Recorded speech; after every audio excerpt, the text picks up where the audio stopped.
Joe Gaetjens is a name that most football fans may not have heard of, but he is responsible for one of the biggest shocks in the history of football. His tale is a fascinating one, but also blended with a tragic and mysterious end.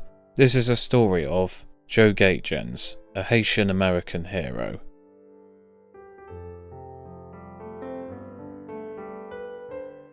Joseph Edouard Gaetjens was born in Port-au-Prince, Haiti, on the 19th of March 1924. He played football from a young age, and aged 14, signed for Étoile Haitienne. He was renowned for his heading ability, but his family felt that he wouldn't be able to earn a living playing professional football. His parents encouraged him to enroll at Columbia University in New York. In 1947, aged 23, he enrolled in Columbia University to study accounting, with his studies bankrolled by his parents and a scholarship provided by the Haitian government. In his spare time, Gaetjens worked at the Harlem Cafe washing dishes, but it seemed he and football could not be pulled apart.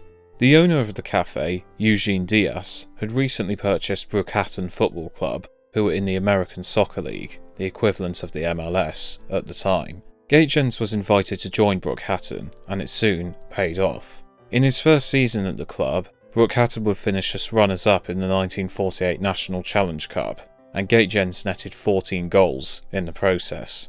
His fine form continued, and in 1950 he finished as the ASL's top scorer with 18 goals. It was just in time for the World Cup. Gaetjens had represented Haiti twice before, but he was eligible to be called up for the USA, as he had mentioned his intent of acquiring US citizenship, which was enough at the time to have him considered as a US citizen. The United States national team would travel to Brazil for the 1950 World Cup. They were not expected to go far, seen as a team there to make up the numbers. Their group was not going to be easy either. They were drawn in a group alongside Spain, Chile and England.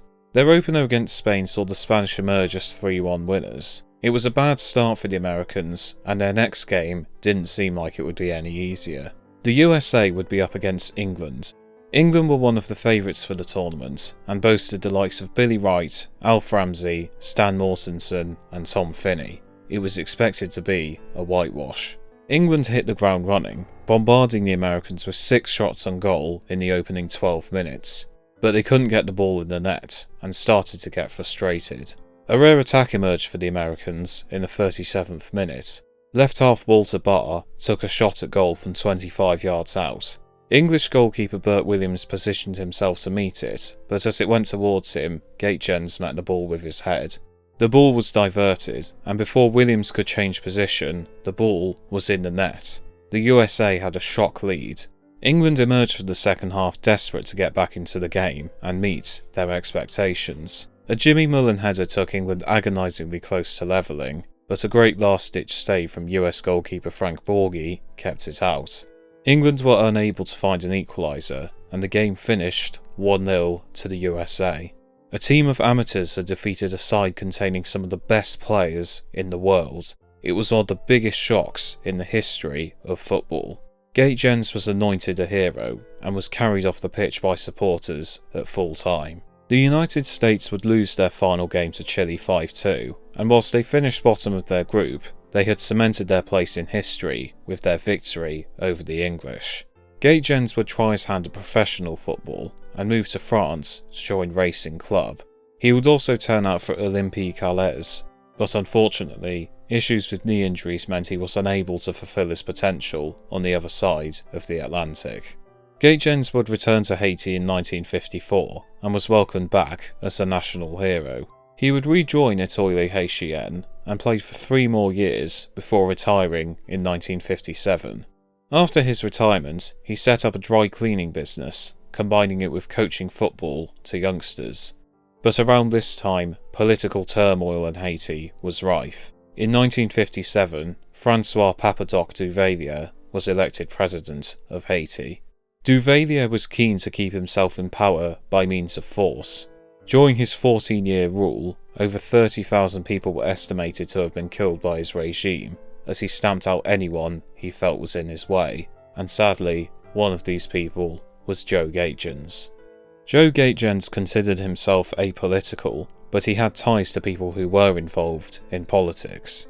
Two of Gaetjens' brothers, Jean and Freddie, had fled to the Dominican Republic, where they were involved in a plot to overthrow Duvalier. Whilst this plot was never realised, the Gaetjens name was now attached to it. Duvalier was known to crush entire families of those who went against him.